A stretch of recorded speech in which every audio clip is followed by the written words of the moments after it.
Chapter 10. Paraguay, Krieger Estancia, the present.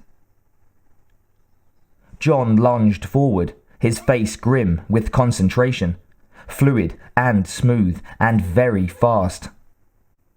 Sarah brought her arm up to block him, and knew, as she did it, that it was a fractional second too late. His fist made contact with her nose. Her eyes instantly filled with tears, and she leapt backward while John froze. "Mom, are you all right?" His eyes were big with concern. "I should have pulled that," he said. His hands reached out for her, and then fell back uncertainly. Sarah blinked the tears away. There was a little blood on her hand when she took it away from her nose, but not much. This was the first time he'd ever gotten through her defense when she was concentrating. Which is why he wasn't worried about pulling his punches. "I've slowed down," she said, grinning. "No one to spar with when you're at school. Old age and evil living are catching up with me." She rubbed her forearm inelegantly under her nose. The bleeding had stopped. "Back to work," she said. John hesitated, then he moved forward. "Mom," he said tentatively, "Sensei says—" He reached out and slightly changed the position of her knee, then lightly touched her shoulders. Sarah widened her eyes. "Oh, much better," she said, feeling more balanced instantly. "Easier to stay centered like this. I tend to go forward too much anyway." The men she'd learned from were good, but they had adapted their styles to their own physiques, which tended to be gorilloid. John grinned. "Sensei Wei is probably the best teacher in Paraguay," he said. "You're too modest," a man's voice said. "Chuck Wei is one of the best teachers in the hemisphere."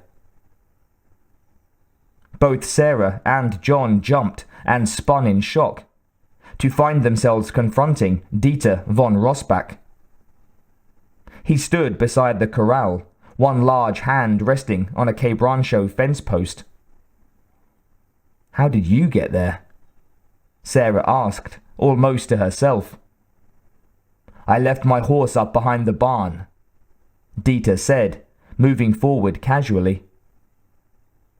What he didn't tell them was that he'd been watching them through high-power binoculars from the top of the low hill that rose between their properties. Then he'd circled around so that he could approach them unseen. Old habits died hard.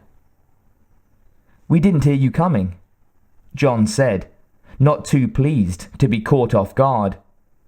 He glanced at his mother. "Well, hi," she said, putting her hands on her hips and offering a non-committal smile. "Think ordinary, innocent housewife and mother," she warned herself, stifling the urge to ask him what brought him to the neighborhood, and a slight feeling of embarrassment about the sweaty green fatigue pants with muscle shirt she was wearing. "You remember? I told you we were neighbors," Dieter said, coming forward. "I was riding nearby and thought I'd come over and say hello." Sarah and John looked at each other, then at von Rossbach. "Hello," John said. Would you like some terere?" Sarah asked. "You must want to get rid of me fast," Dieter said with a smile. Sarah laughed at that, a genuine, spontaneous laugh, prompted by the surprise of his being absolutely right. "It is an acquired taste," she agreed. "We've got Coke," John said.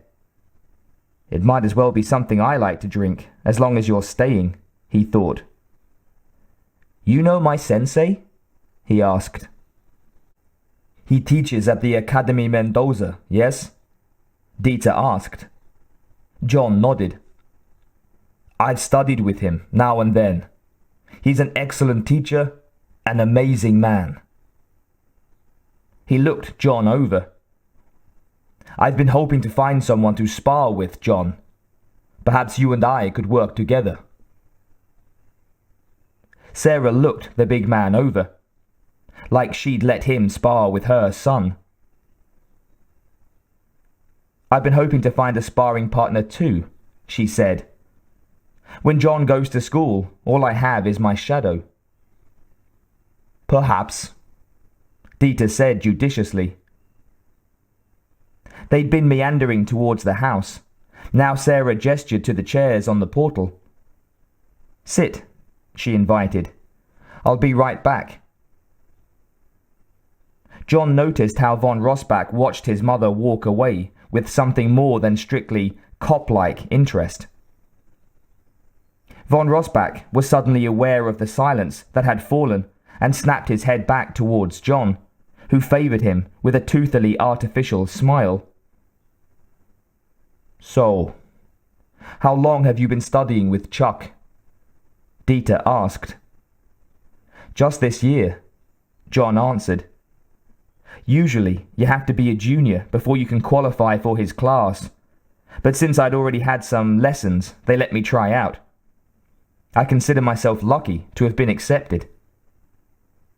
You're lucky to have Chuck for your sensei, but I think, judging from what I saw, that you earned your place in his class. You and your mother look very competent. We've taken lessons together, off and on for years, John said. Really? Dieter said. When I first met your mother, she said you two had all but fled to Villa Hayez. John put his feet up on the low table between them and folded his hands on his stomach. So? He asked. Dieter spread his hands and said with a little laugh.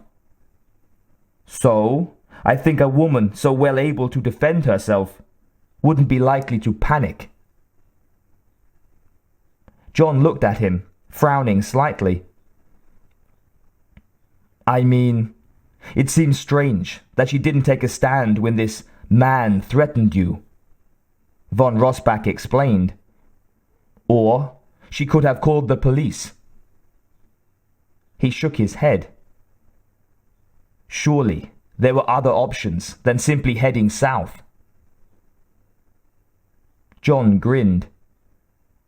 Go to the police? He said in disbelief. Do you know what it's like in Ciudad del Este? It's a really wild and woolly town. Some woman comes in and says there's a man following her. There's not much they could do, even if they wanted to. And they wouldn't want to, by the way.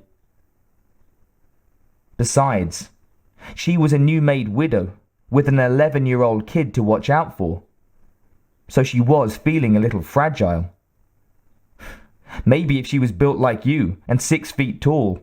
6'2", Dieter interjected.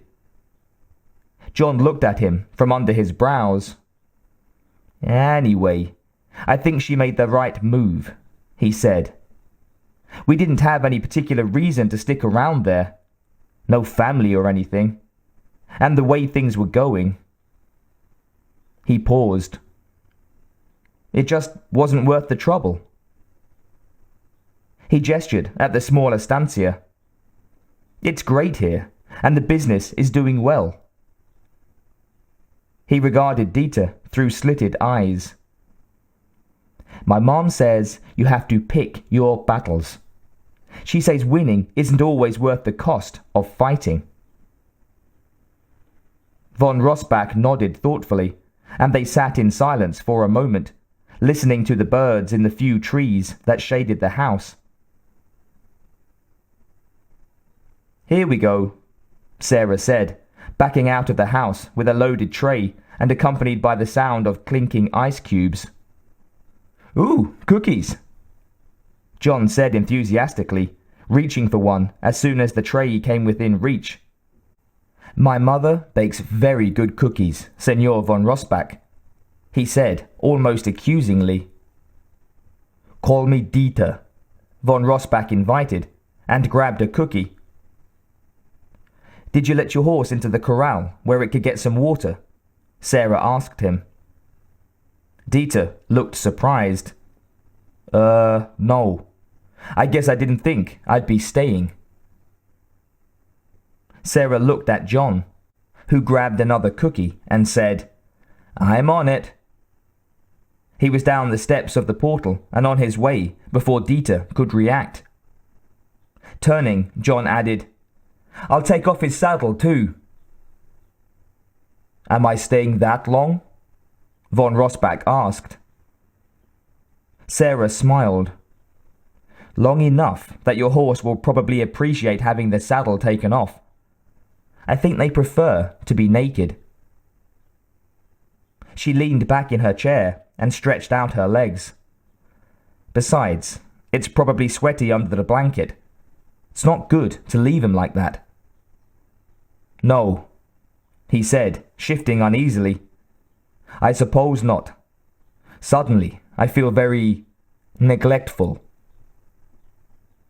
"Not at all," she said. "I guess you weren't expecting us to be so hospitable. And going by your social status, you might be used to having people do it for you." She wondered how long it would take him to get to the real reason for his visit. "Now I feel rude." He grinned ruefully. Sarah laughed. "Why are you so sensitive? Have you got a guilty conscience or something?" He almost choked on his drink. "No," he said. "Nothing like that. Why should I?" She raised one brow. "I don't know," she said. "You just seem really nervous for somebody paying a neighborly visit. Is there something on your mind?" Yes," he said, brushing the cookie crumbs off his hands. "I was wondering if you'd do me the honor of having dinner with me. There's a concert in Asunción this Saturday, and I was hoping you'd accompany me." Sarah's mouth opened, and she blinked. "The honor of having dinner with you," she thought. "Boy, there's a poser. Do I want to have dinner with the incredible looks like a Terminator man? Get into a car alone with him and go as far as Asunción? Yeah, that sounds smart." So how was she going to answer? She caught movement in the distance as John came back around the barn. "We need to know more about this guy," she decided. Her usually reliable sources were still strangely mute. Von Rossbach might be nothing to worry about, as his public record suggested, but he didn't feel like a nothing to her, and she hadn't made it this far by ignoring her instincts. To her, he felt like trouble. And she'd be armed, of course. So he won't be a problem if he is human. Damn. Looks like I'm going on a date. "What a gallant way of putting it," she said at last, smiling. "Does that mean you accept?" he asked. She shook her head in disbelief. Then, catching his expression, she hastily said, "Yes, yes, I'd love to go. It's just..." She shrugged. "No one has asked me out in such a long time. You took me completely by surprise." "I'll pick you up at 5 then," he said. "I hope that's not too early, but the concert starts at 8, and I thought you might like to have dinner first. And with the drive taking an hour..." She nodded, smiling as he explained. "I wonder what this is all about," she thought. Maybe he was going to pick her brains. Maybe he was just a lonely guy looking for feminine companionship. Maybe peacocks can sing grand opera. Time would tell. And, hopefully, so would her contacts. She was surprised that she hadn't heard back yet, and feared that when they did get back to her, the news would be bad. John clumped up onto the portal and flopped down into his chair. "Ah," he said, reaching for another cookie. "I see you've made another conquest," his mother said, plucking at a green stain on his sleeve. He grunted his assent around a mouthful. "My son is to horses what catnip is to cats," Sarah said. "They just can't get enough of him. Animals know whom to trust." Dieter looked at John, then glanced around. "I'm surprised you don't have a dog, especially being alone here so much, with your son at school. I think you'd want a watchdog." Sarah and John exchanged a glance. The Terminator look-alike was talking about dogs and animals knowing whom to trust. Sarah turned and smiled at von Rossbach. "You're trying to unload that disreputable little mutt that followed you home the day we met, aren't you?" she said. "It's not gonna happen. Sorry." "But he's such a nice little dog," Dieter cajoled. "But it's you he adores," she reminded him. "It would break his heart if you left him here. He'd probably just follow you home anyway." "Well, I've got another one that could use a good home," von Rossbach began. "No, thank you, Dieter," John said seriously. "We don't want a dog." "But it would be company for your mother when you're away." "You're getting kind of pushy here, Dieter," John warned. "Hey," Sarah said mildly, tipping her head forward and looking at him meaningfully. John subsided, taking a sip of his Coke. This is too weird, he thought. The Coke stayed in his throat for an uncomfortable amount of time before he could swallow, then hit his stomach like acid. A dog, for God's sake. "We had to leave the family dog behind when we moved here from the United States," Sarah explained. "No way we could get him through all those countries we were going to drive through." She spread her hands helplessly. "We've just never had another." Dieter was silent for a moment, chewing thoughtfully on one of Sarah's cookies. "Then it's time you had one," he said firmly. "I've got just the one. I'll bring him with me on Saturday." He stood up, smiling. "I'll see you then." And with a jaunty wave, he was gone. Sarah watched him walk away with her mouth open. John watched him through narrowed eyes, chewing. Then he looked at his mother. "Pushy, ain't he said. Sarah nodded slowly. "Shall we continue sparring?" "Nah, let's just sit for a bit." John put his feet onto the table clumsily, upsetting the tray. "John!" Sarah exclaimed, jumping to her feet and knocking over Dieter's chair. "Oh, what's that?" She pointed to a small, silvery object stuck to the bottom of the seat. She looked up at John, tightening her lips. "Looks like some kind of battery," John said. He plucked it off. "What should I do with it?" He raised his brows at her. The thing was obviously a microphone. "Throw it out, I guess," Sarah said, picking up spilled cookies and glasses. She pointed off in the direction of the barn and beyond. We don't have anything it would fit." She lifted the tray and stood, then looked up at him and nodded. He gave her a wink. "Hey," he said, "why don't you give me those broken cookies? I'll take 'em down to Linda." "Good idea," Sarah said. "She'll like that."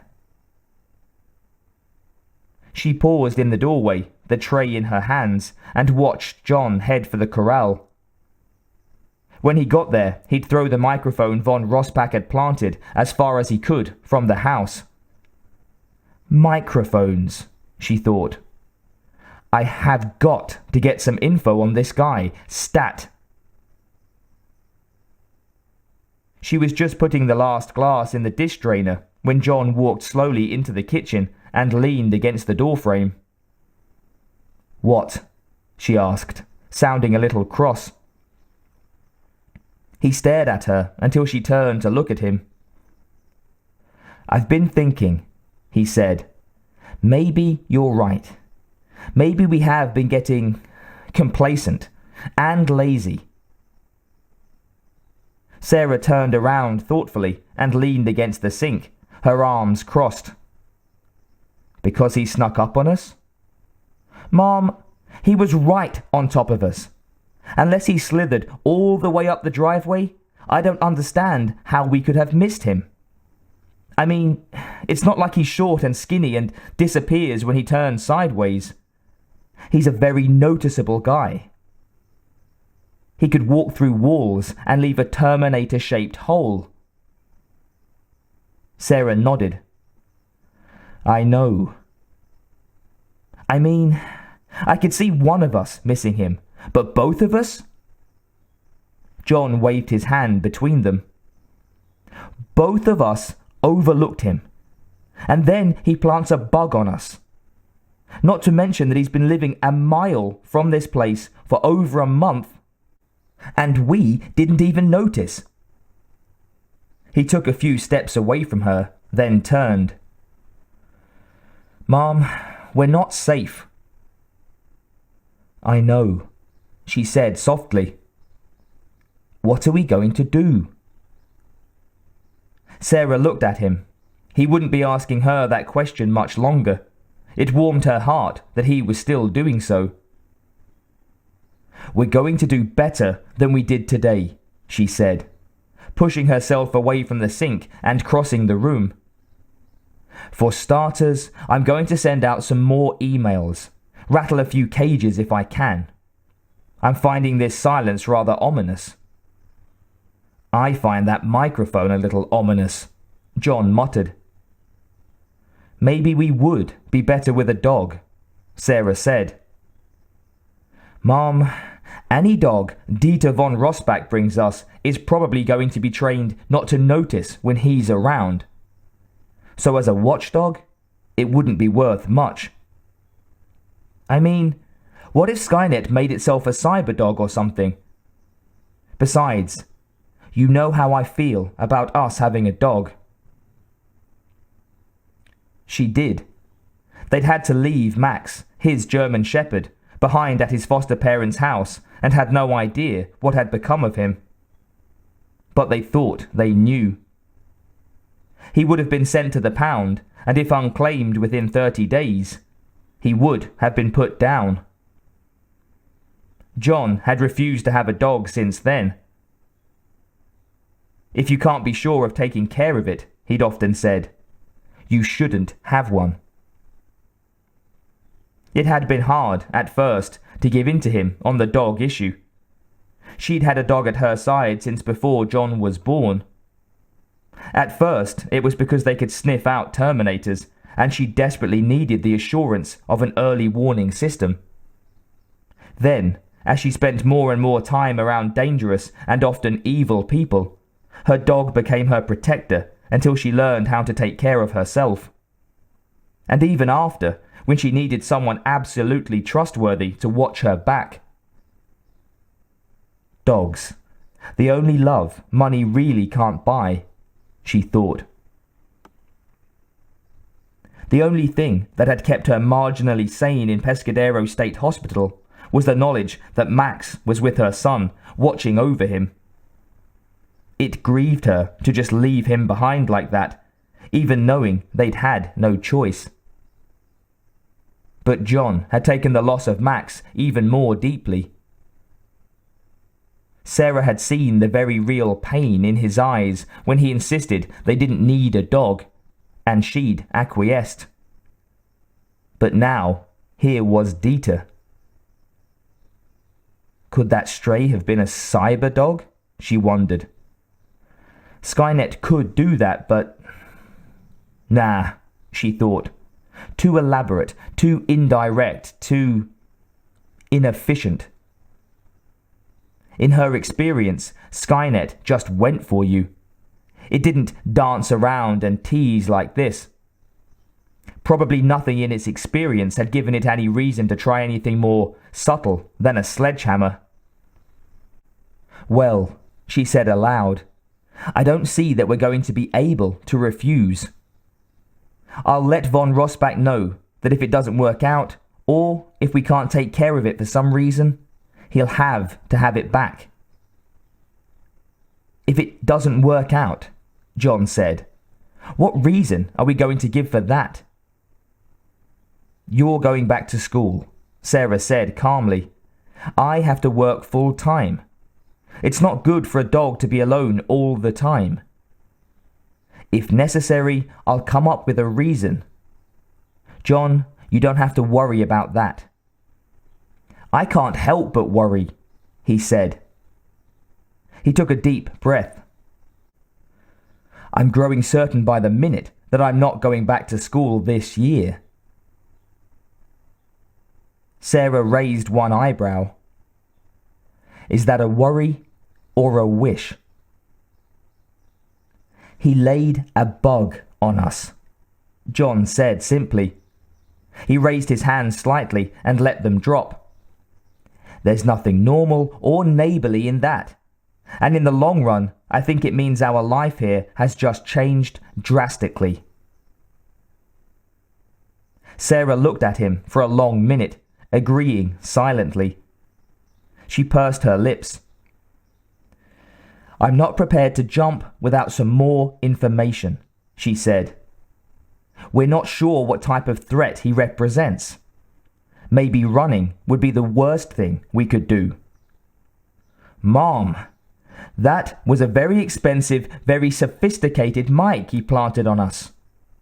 There is no innocuous reason for anyone to do that. He's either a cop or a pervert. Well, if he's a pervert, we don't have to go anywhere. We can turn him over to the police. John burst out laughing.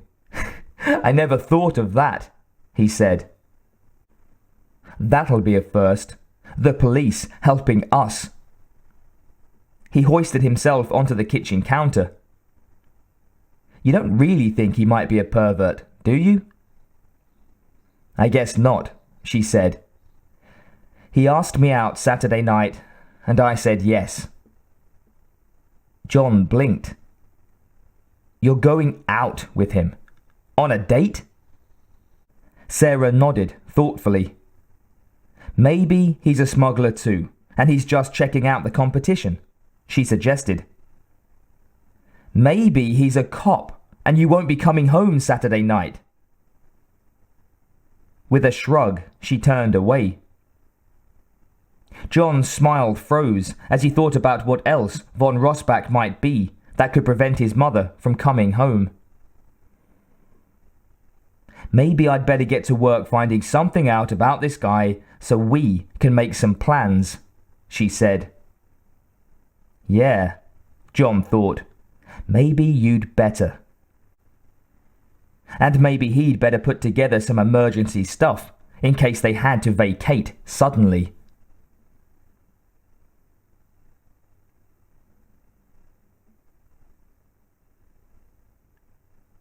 Dieter put in the earpiece as soon as he was out of sight. As he rode off, he heard a crash and the conversation that followed. I can't believe they found it that soon, he thought in amazement. Was this an accident, as it sounded, or were they just being very clever? He was certain that neither of them had seen him plant it. Though I must admit, I'm out of practice. Maybe he should come back sometime with a metal detector and see if he could recover the very expensive mic he'd planted. Maybe he could try to leave it in the house sometime when they weren't home. Didn't Senora Salcedo say something about a camping trip? Hell, I could put in video while they're away. He forced his mind from some tantalizing images of Suzanne. This was business. If he had time to actually hide his bugs, it would be a lot more cost-effective than having his mics discovered and disposed of instantly. He looked over his shoulder at the small estancia and lifted one corner of his mouth in a crooked smile. Time to go home and check his emails. Maybe Jeff had finally gotten back to him.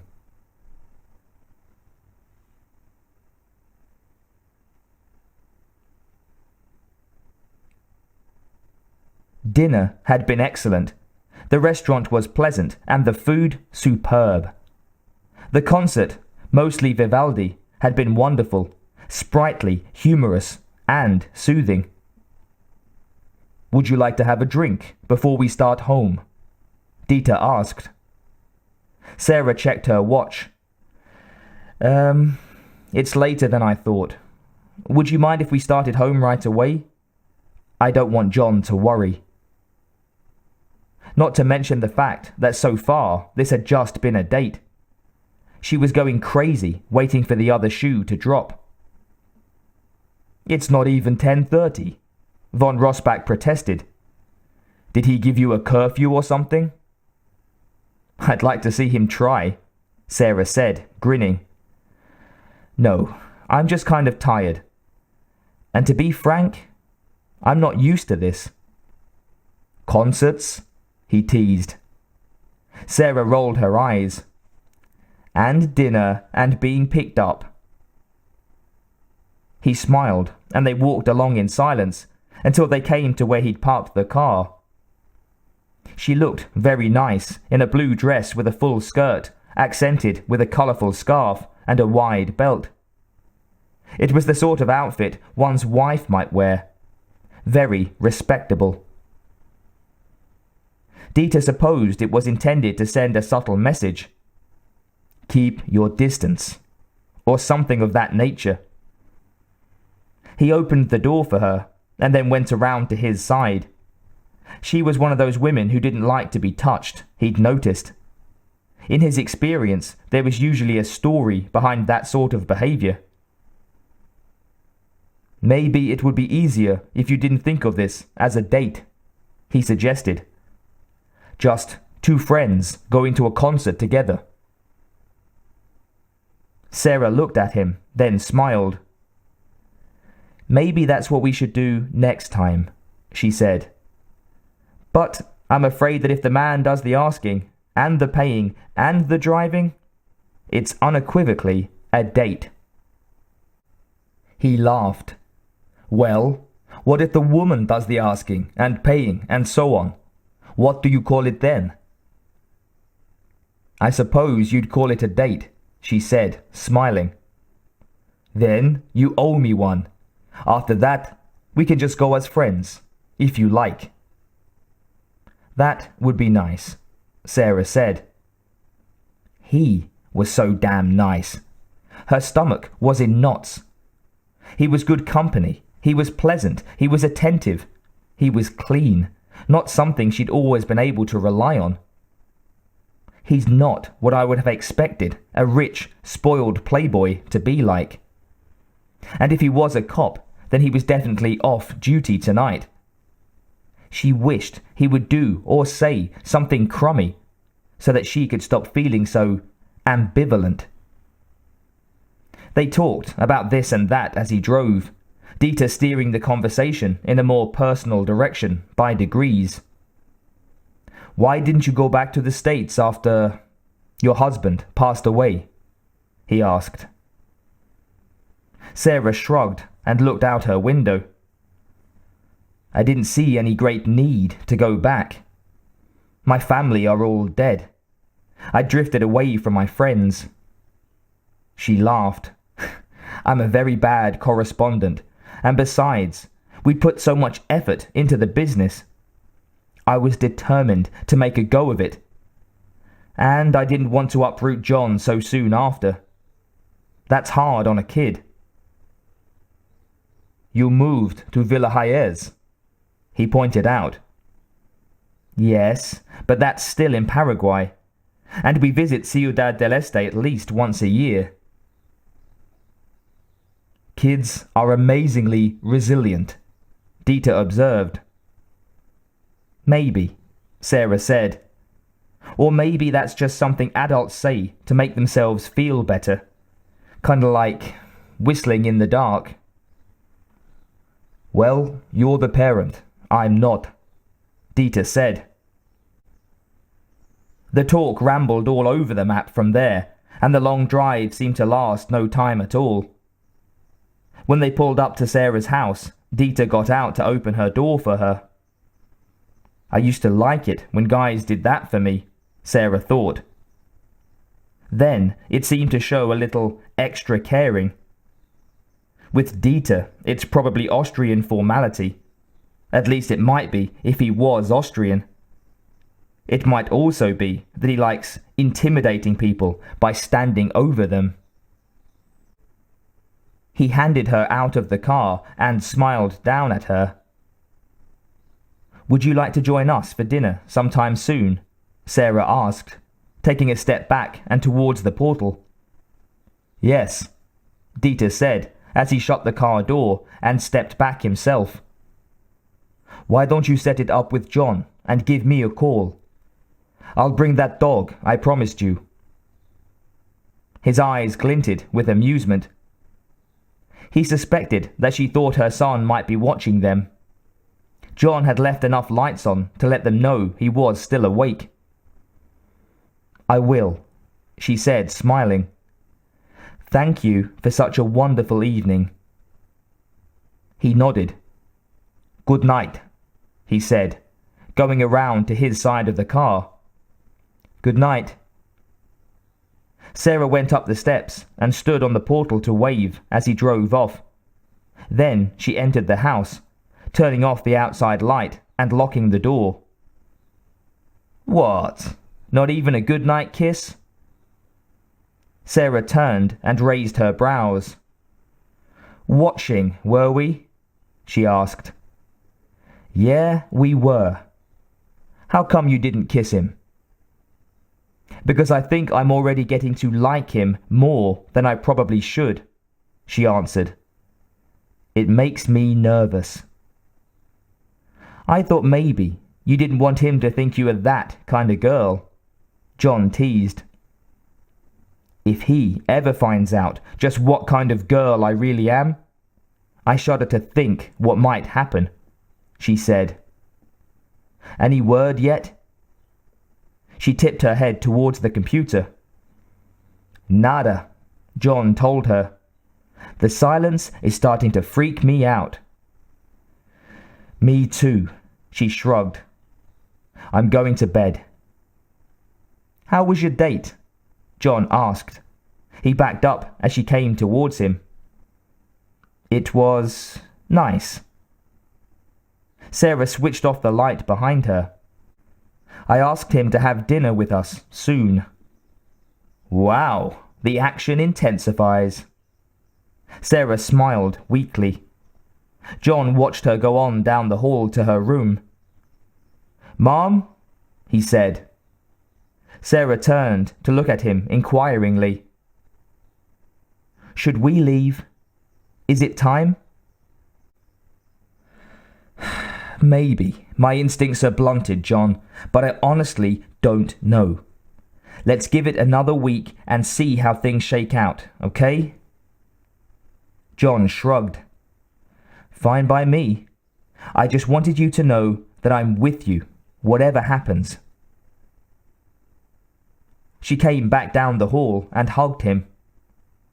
I love you, you know that? she said, smiling up at him. I love you too, Mom. Good night. He gave her a squeeze. Good night.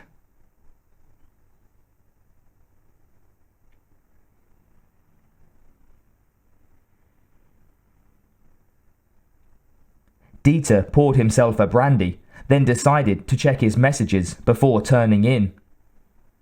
Jeff had finally gotten back to him with a simple message that read, "Get back to me right now." So he called, knowing it was brutally early in Vienna. It's brutally late here, and I'm not sure what I want to hear. Yeah, a sleep muffled voice said. Jeff, it's me, Dieter. I just got your message. I'm sorry to call so early, but you said... No, it's all right. Just a moment, I'm changing phones.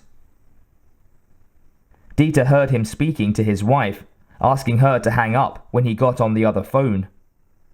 Hi, she said. Hi, Dieter said. I'm sorry to wake you up this early. It's all right, she said.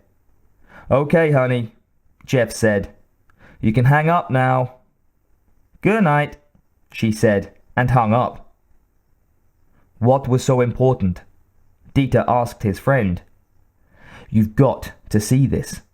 Have you got your computer on? Jeff asked. Yes.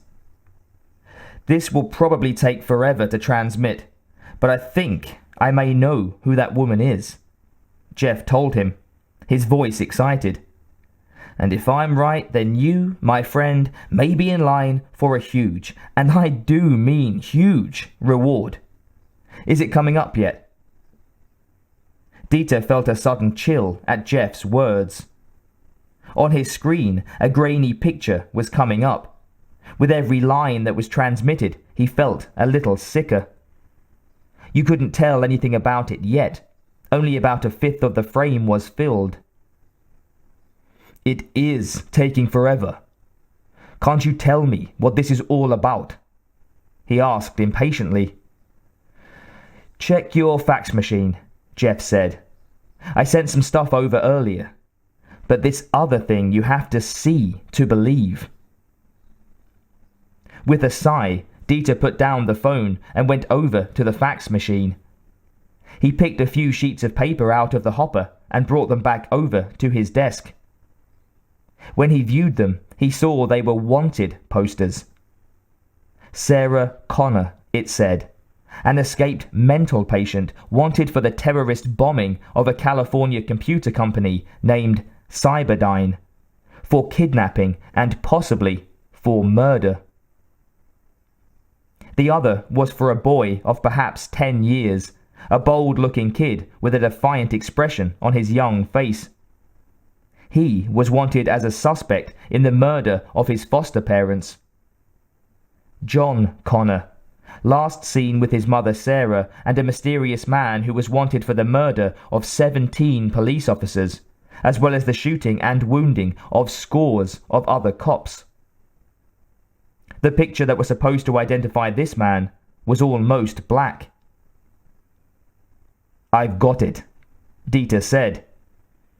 I can't make out the picture of this man, though. Suzanne, he thought. Could this be you? She seemed so sane, so rational, such a good mother. And John. Could he have been a murderer at only 10 years of age? Dieter frowned. If there was one thing his work had taught him, it was that murderers took many forms. He'd seen any number of children quite capable of killing. That's what you've got to see, Dieter, Jeff said. You're not going to believe this. How's it coming on your computer? Dieter looked up and his breath froze in his chest. He was looking at a picture of himself. What the hell is this? He demanded. This picture was taken by a police surveillance camera the night this guy whacked 17 police officers. At the time, he was gunning for this Sarah Connor. He'd already killed 2 women with the same name that day. But the next time he was seen, he was with Sarah Connor and her son. Apparently, he helped her to escape the asylum she was in, and then he helped them to blow up this company. They kidnapped the head scientist and his family and made him help them do it. Jeff, that's me. No, it's not. While this guy was blowing away those cops, you were working in Amsterdam, helping us to break up that arms smuggling ring. You know, the one that was running sarin gas? According to the records, while this guy was busy, you were interviewing Samuel Bloom at headquarters. It's an incredible resemblance, Dieter said, almost to himself. Even I think it's me. I mean, it's like a clone or something. I know, Jeff said. Wild, huh? He waited for a moment. What about the woman and the boy? Are they the ones? Dieter looked down at the curled posters. He shook his head. He wanted to know more, and the only way he would find out was by getting them to trust him. No, he said. The woman's resemblance to this Sarah Connor is remarkable, but she's much too short. Sarah Connor is 5'8", but this woman is maybe 5'4", if that. She doesn't even come up to my collarbone. And the boy has blonde curly hair and blue eyes. The man disappeared, you said. Rumor has it. Jeff sounded disappointed. The Connors were tracked as far as Brazil, and then apparently fell into the Amazon and got eaten by piranha. But the man was never seen after they entered a steel plant. That has some unpleasant possibilities, Dieter mused. Now that you mention it, Jeff agreed. Perhaps they should have analyzed the last batch of steel to see if there was too much carbon. I'm sorry to have put you to all this trouble for nothing. Especially for waking you up at some ungodly hour of the night. Hey, what are friends for? Jeff said, dismissing his thanks and apologies both. If it had worked out, we'd both have been a lot richer, eh? By how much? Dieter asked. Then quickly said, No, don't answer that. I'm just about to go to bed, and I don't want to know. So why should you sleep when I'm awake? I'm in a different time zone. Show me some mercy, why don't you? And when are you and Nancy coming to see me? How does February sound? I understand it's sunny and warm down there in February. It is. Sunny and warm, that is. All the time. I get up and I know exactly what the weather's going to be like. Come on down. You'll love it. Dieter grinned. It would also give him plenty of time to sort things out. Pick me out a steer then, and we'll barbecue him when we get there. Good night, buddy. Good night, Jeff. Give my love to Nancy when she wakes up. Dieter sipped his brandy thoughtfully. He really couldn't see Suzanne as a killer. Over time, he'd come to have an instinct for this sort of thing. Anybody could be a killer, might be driven under certain circumstances to commit murder. But his gut told him that Sarah had yet to meet those circumstances. As for John, he was the essence of good kid. Dieter couldn't see either of them as cold-blooded murderers. Besides, this just didn't make sense. The first time his lookalike was seen, he was a killer bent on murdering Sarah Connor. The next time, he was her right-hand man. He shook his head. It just didn't add up. But It might explain why Suzanne Krieger had taken one look at him and run like hell. I'm going to have to get to know Suzanne and her son much better, he thought.